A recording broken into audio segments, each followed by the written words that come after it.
आता पुन्हा जाऊयात परभणीमध्ये। परभणी शहरात कालच्या तणावपूर्ण वातावरणानंतर आज शांतता पाहायला मिळते। परभणी शहरात पोलीस आणि सीआरपीएफची गस्त सध्या आहे, तर पोलिसांनी 40 आंदोलकांना आतापर्यंत ताब्यात घेतलंय। जमावबंदीमध्ये वावरणाऱ्या लोकांवर सुद्धा पोलिसांची करडी नजर आहे। तर माथेफिरूकडून संविधानाच्या प्रतिकृतीची त्या ठिकाणी विटंबना केली गेली होती आणि त्यानंतर तणावपूर्ण वातावरण निर्माण झालं होतं।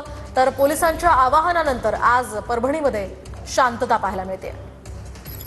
काल ही परिस्थिती नियंत्रणात आणताना पोलिसांनी काही लोकांची धरपकड केली आणि त्याच्यामध्येच हे 50 लोक आम्ही अटक केलेले आहेत। याच्यामध्ये रात्रीच्या वेळेस पोलिसांनी कोम्बिंग ऑपरेशन केलं आणि कार्यकर्त्यांना अटक केली।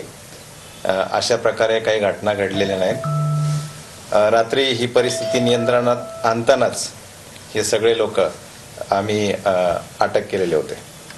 रात्रीच्या वेळेस कुठलंही कॉम्बिंग ऑपरेशन पोलिसांकडून आयोजित करण्यात आलेलं नव्हतं।